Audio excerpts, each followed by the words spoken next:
Hello everyone. Today we are going to discuss the tools that you can use to edit and modify sketches or entities in your designs. So today we'll start with the use of a tool named the Trim tool. So what is a Trim tool? Trim tool is basically a tool that you will be using to trim away or cut away any unwanted entities in your sketch. This can be used to trim away, say, some segments of the sketch or a whole part in comparison to a reference point or other geometries. Let's see how we can use the Trim tool. So the Trim tool is located at the Sketch tab here, that is named as Trim Entities. Select that. You will see on the left Property Manager there are a number of options. We'll mostly be using the Power Trim and sometimes maybe the Corner Trim. In this tutorial I will show you the operations of these two only. So the Power Trim. To use the Power Trim, what you need to do is select the button first, the Power Trim, then using your left mouse button click anywhere in the interface of the Solidworks, like here, then move your cursor around the parts you don't want in your sketch. For example, for this one you want to say remove these two extensions from the line, so left click on the space, then move your cursor over to this unwanted line and bam, the unwanted lines are gone. The second option is called the Corner. It performs the same operation, but now in this case it will only be performing to create corners. So if you select this two line here, it will just crop off this portion and this portion to create a corner similar to this one. So after selecting the Corner Power Trim, we select this line here, then this line here, and here you have a corner right now. Okay, say after you have created this say some design or sketch, you saw that you have created a line short. Either you can readjust it by deleting this line and creating a new line with the exact dimension that reaches from this point to this point, or readjusting using the Smart Dimension tool, or we can use an extension tool or extend tool. What it does is extends this line till the next nearest boundary, like this edge here. So the extend tool is located under the Trim Entities tool. If you just click this portion here on the Solidworks, you will see there are two options. The second one is called the Extend Entities. Click on it. After that, if you just select this line, it will extend to the next available entity of the line. So click on it, see, it extended till this position. Sorry for that. Now the next tool we're going to discuss is called the Fillet Tool. What it does is it creates a tangent arc at the intersection of two sketches or sketched entities. So for example, these 2 points, what it will do is it will create a tangent arc between this line and this line here in this intersection, and it will be tangent to this thing, this line and this line. And say if there is a gap or say there is an extension, it will trim or extend the entities to create the fillet. itself. The fillet tool is located at the sketch tab below the ellipse tool. This one. This is called the sketch fillet tool. You click on it, you will see the left property manager. There are two entries that it asks from you. The first one is the entities to fillet. Basically the lines, edges, or the entities where you want to create the fillet. The second one is the parameter, that is the radius of the fillet. Say by default is been given that the radius is 10 millimeters. Say we want to create a fillet of 15 millimeters, and we want to create the fillet between this line and this line here. So what we're gonna do is select this line and this line, and you will, if you zoom in, you will be able to see a fillet has been created. Let's say you want to make this fillet as 25 millimeters. Change the parameter here, and the radius gets changed here. So let's say let's make it 30. Let's change the number, click enter, the radius gets changed. When you're done, click the green button here, and the fillet with radius of 30 millimeters has been created. Okay, let's say instead of creating a fillet, you wanna cut this portion off from the sketch. This is called chamfering. You can create a chamfer either by drawing a line segment here on your desired section of how much trim you want.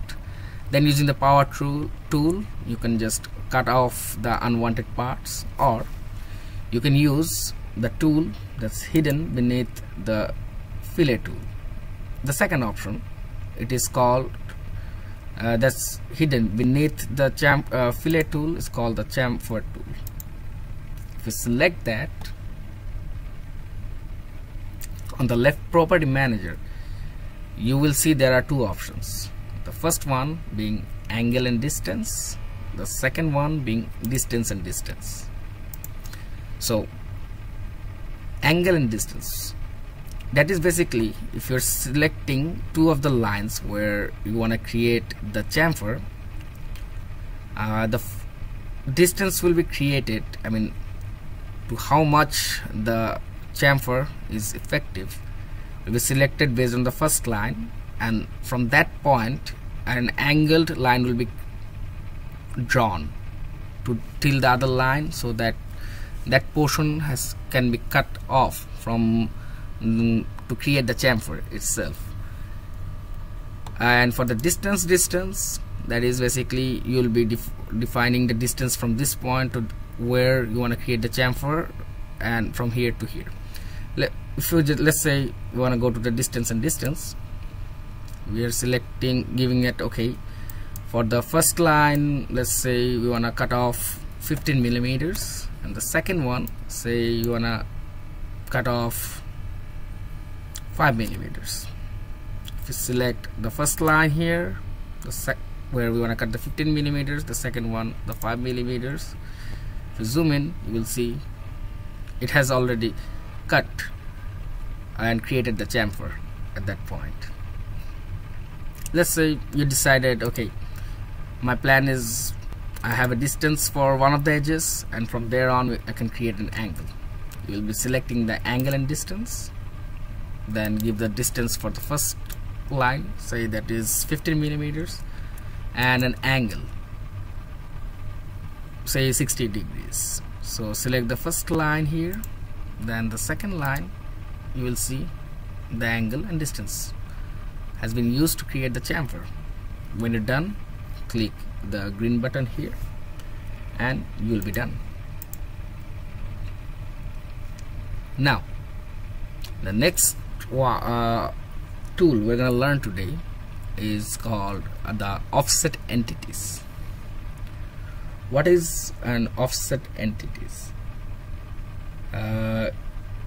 If you want to create or draw parallel lines from what you have created, in case of a complex geometry, you don't want to draw the same line twice for a different parameter.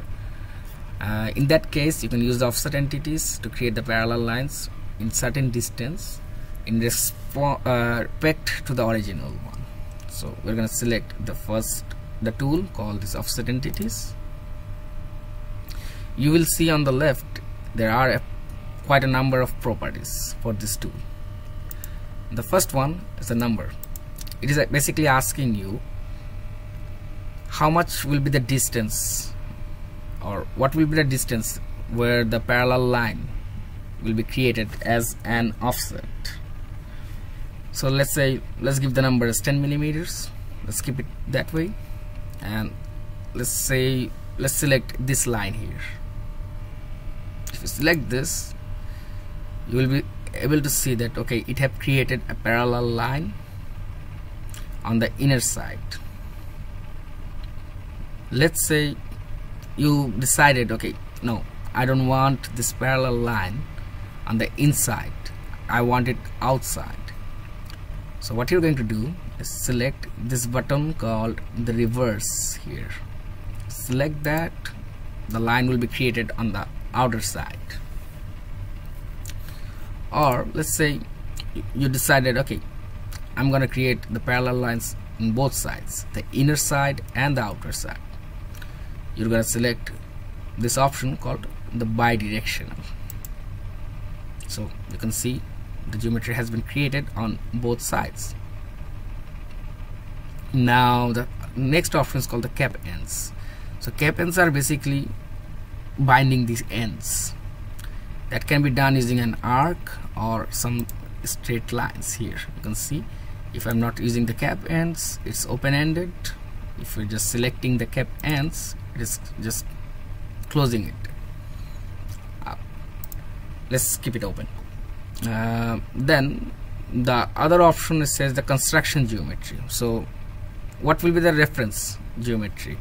If you select this one, the base geometry, so what SolidWorks will do is make the original geometry around which you wanted to create these parallel lines, will make it as a construction line.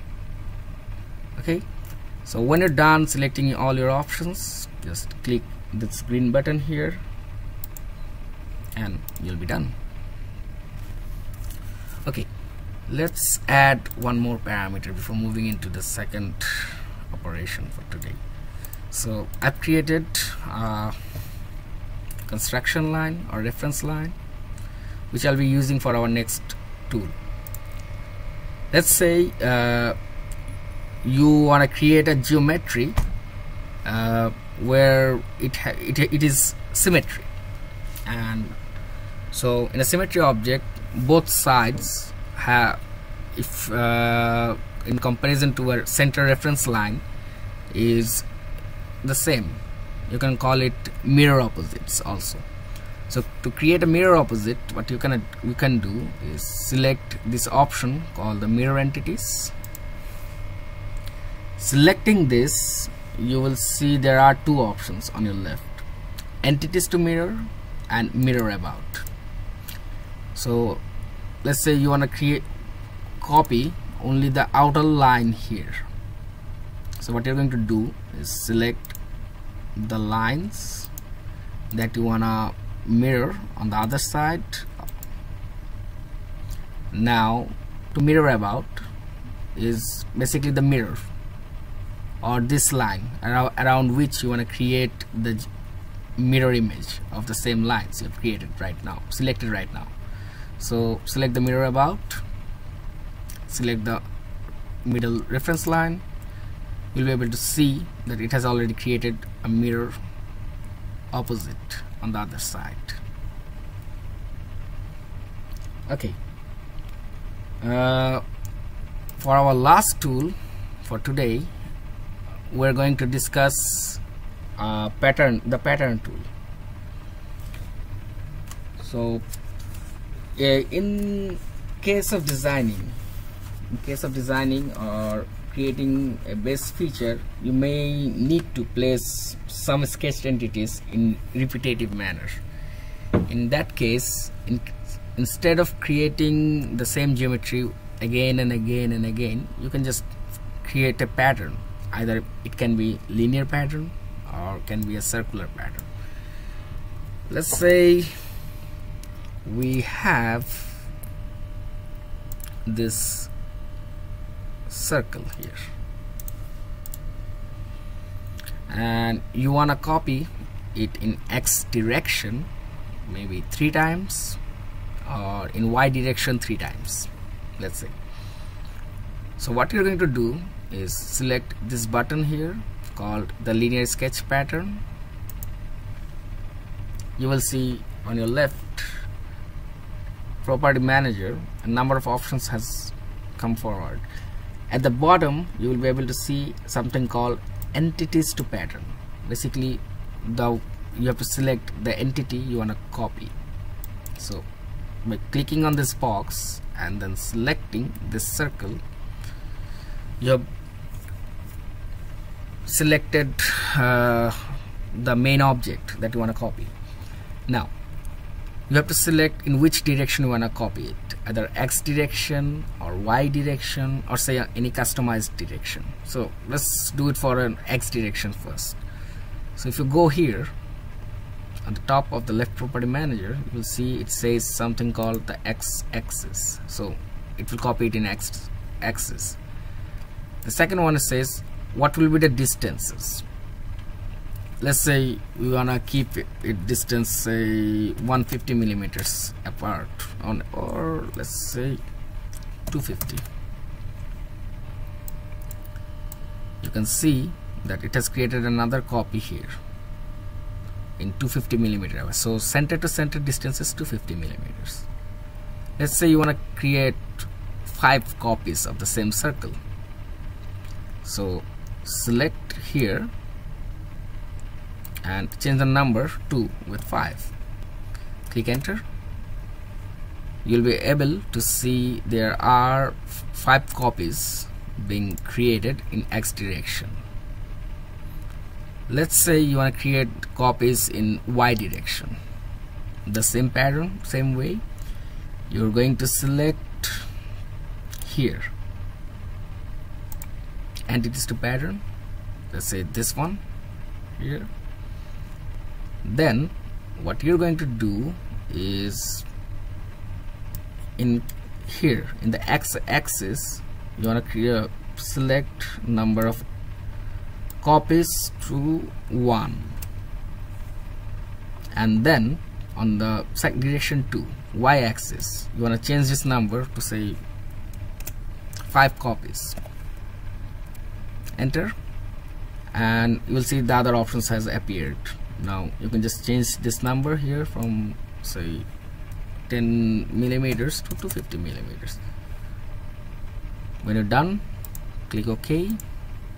It has created in Y axis in a linear pattern. Let's say you want to create the pattern in an angle, in a particular angle. So again we're going to select this one first, give a distance of say 300 millimeters. We want to make 5 copies of them and make the copies at an angle called angle in 45 degree. Let's say so. We're gonna change this number here, enter a number of 45, and as you can see, it has created multiple copies at that angle 45.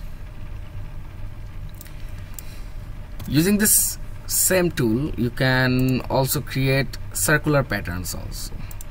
For this example, let's create this tool, something like this. And okay, so let's say you want to create this small circle around this big circle, say 5 number of times. So if you select this portion here, this small button right next to the linear sketch pattern, you'll be able to see a circular sketch pattern option. If you select that, like before, you will be able to see the left property manager. Now it will ask you several things. The first point being this one, it is asking you around which center it is going to create your circular pattern. So basically asking you for the center, and we want to create the pattern of the small circles around this big circle. So the center will be the center of this outer the big circle. So we're gonna select the center. Now, how many number of copies do you want to create? Let's say we want to create 5 copies. So we're gonna change this number here to 5. Now, last but not the least, it will ask you entities to pattern. So which one do you want to copy? Select the box, select the small circle, and when you're done, click the green button, and you'll be able to see that it has created multiple copies. So I believe I've covered all the tools that we're gonna need to finish the chapter 3. Yes, I believe chapter 3. If you have any questions, just let me know over the email, or we can discuss it on the class. Thank you.